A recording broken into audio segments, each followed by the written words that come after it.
Título 8º. Do juiz, do Ministério Público, do acusado e defensor. Dos assistentes e auxiliares da Justiça. Capítulo I. Do juiz. Art. 251.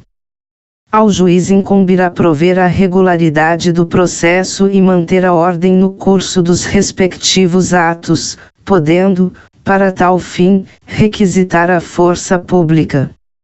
Art. 252. O juiz não poderá exercer jurisdição no processo em que tiver funcionado seu cônjuge ou parente, consanguíneo ou afim, em linha reta ou colateral até o 3º grau, inclusive, como defensor ou advogado, órgão do Ministério Público, autoridade policial, auxiliar da Justiça ou perito. Segunda, ele próprio houver desempenhado qualquer dessas funções ou servido como testemunha. Terceira, tiver funcionado como juiz de outra instância, pronunciando-se, de fato ou de direito, sobre a questão. Quarta, ele próprio ou seu cônjuge ou parente, consanguíneo ou afim em linha reta ou colateral até o 3º grau, inclusive, for parte ou diretamente interessado no feito. Art. 253. Nos juízos coletivos, não poderão servir no mesmo processo os juízes que forem entre si parentes, consanguíneos ou afins, em linha reta ou colateral até o 3º grau, inclusive. Art. 254. O juiz dar-se-á por suspeito, e, se não o fizer, poderá ser recusado por qualquer das partes. E, se for amigo íntimo ou inimigo capital de qualquer deles. Segunda, se ele, seu cônjuge, ascendente ou descendente, estiver respondendo a processo por fato análogo, sobre cujo caráter criminoso haja controvérsia. Terceira, se ele, seu cônjuge, ou parente, consanguíneo, ou afim, até o 3º grau, inclusive, sustentar demanda ou responder a processo que tenha de ser julgado por qualquer das partes. Quarta, se tiver aconselhado qualquer das partes. V, se for credor ou devedor, tutor ou curador, de qualquer das partes. Vele, se for sócio, acionista ou administrador de sociedade interessada no processo. Art. 255. O impedimento ou suspeição decorrente de parentesco por afinidade cessará pela dissolução do casamento que lhe tiver dado causa, salvo sobrevindo descendentes, mas, ainda que dissolvido o casamento sem descendentes, não funcionará como juiz o sogro, o padrasto, o cunhado, o genro ou enteado de quem for parte no processo. Art. 256. A suspeição não poderá ser declarada nem reconhecida, quando a parte injuriar o juiz ou de propósito der motivo para criá-la. Capítulo 2. Do Ministério Público. Art. 257. Ao Ministério Público cabe, redação dada pela Lei nº 11.719, de 2008. E, promover, privativamente, a ação penal pública, na forma estabelecida neste Código, e, incluído pela Lei nº 11.719, de 2008. Segunda, fiscalizar a execução da lei. Incluído pela Lei nº 11.719, de 2008. Art. 258. Os órgãos do Ministério Público não funcionarão nos processos em que o juiz ou qualquer das partes for seu cônjuge, ou parente, consanguíneo ou afim, em linha reta ou colateral, até o terceiro grau, inclusive, e a eles se estendem, no que lhes for aplicável, as prescrições relativas à suspeição e aos impedimentos dos juízes. Capítulo 3. Do acusado e seu defensor. Art. 259. A impossibilidade de identificação do acusado com o seu verdadeiro nome ou outros qualificativos não retardará a ação penal, quando certa a identidade física. A qualquer tempo, no curso do processo, do julgamento ou da execução da sentença, se for descoberta a sua qualificação, far-se-á a retificação, por termo, nos autos, sem prejuízo da validade dos atos precedentes. Art. 260. Se o acusado não atender à intimação para o interrogatório, reconhecimento ou qualquer outro ato que, sem ele, não possa ser realizado, a autoridade poderá mandar conduzi-lo à sua presença. Parágrafo único. O mandado conterá, além da ordem de condução, os requisitos mencionados no art. 352, no que lhe for aplicável. Art. 261. Nenhum acusado, ainda que ausente ou foragido, será processado ou julgado sem defensor. Parágrafo único.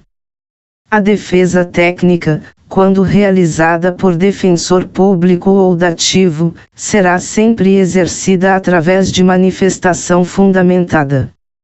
Incluído pela Lei nº 10.792, de 1 graus.12.2003. Art. 262. Ao acusado menor dar-se-á curador. Art. 263. Se o acusado não o tiver, ser-lhe-á nomeado defensor pelo juiz, ressalvado o seu direito de, a todo tempo, nomear outro de sua confiança, ou a si mesmo defender-se, caso tenha habilitação. Parágrafo único. O acusado, que não for pobre, será obrigado a pagar os honorários do defensor dativo, arbitrados pelo juiz. Art. 264. Salvo motivo relevante, os advogados e solicitadores serão obrigados, sob pena de multa de 100 a 500 mil réis, a prestar seu patrocínio aos acusados, quando nomeados pelo juiz. Art. 265. O defensor não poderá abandonar o processo senão por motivo imperioso, comunicado previamente o juiz, sob pena de multa de 10 a 100 salários mínimos, sem prejuízo das demais sanções cabíveis. Redação dada pela Lei nº 11.719, de 2008. Primeiro, a audiência poderá ser adiada se, por motivo justificado, o defensor não puder comparecer.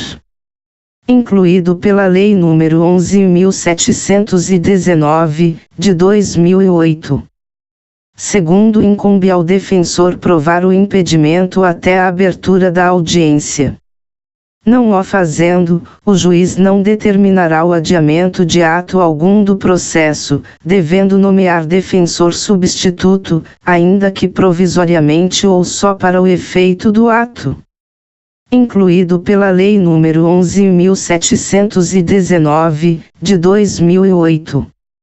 Art. 266. A constituição de defensor independerá de instrumento de mandato, se o acusado o indicar por ocasião do interrogatório. Art. 267. Nos termos do art. 252, não funcionarão como defensores os parentes do juiz. Capítulo 4. Dos assistentes. Art. 268.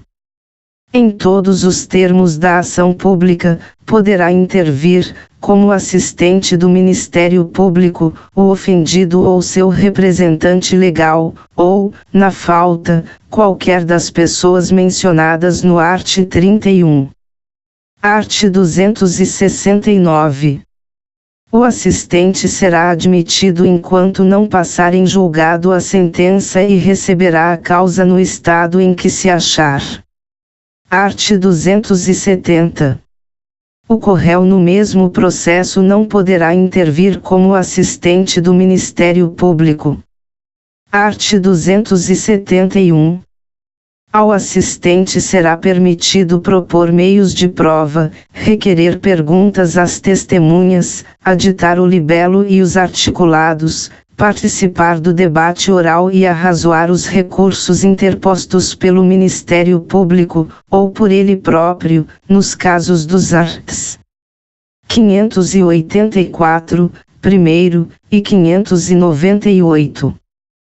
Primeiro, o juiz, ouvido o Ministério Público, decidirá acerca da realização das provas propostas pelo assistente.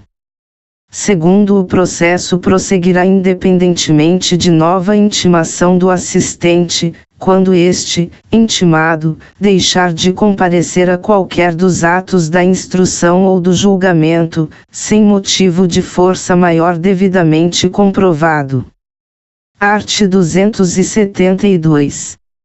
O Ministério Público será ouvido previamente sobre a admissão do assistente.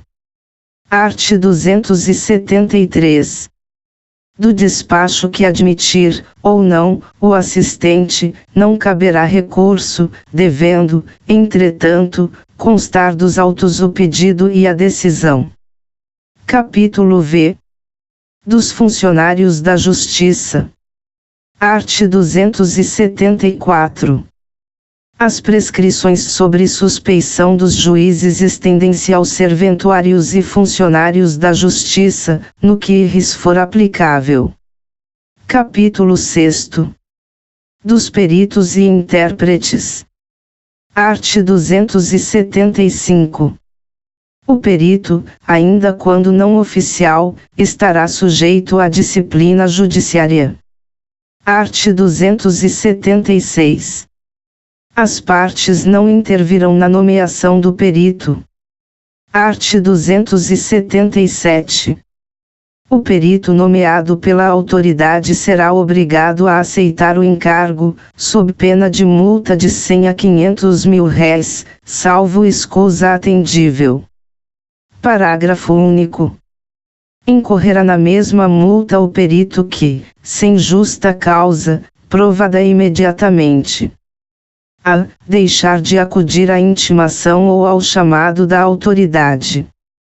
B. Não comparecer no dia e local designados para o exame.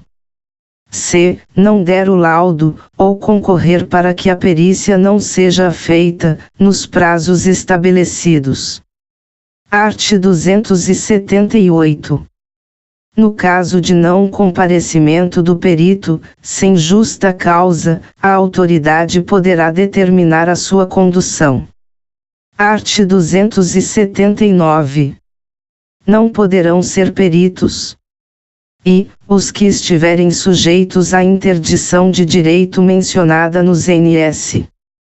E 4ª do art. 69 do Código Penal. Segunda, os que tiverem prestado depoimento no processo ou opinado anteriormente sobre o objeto da perícia.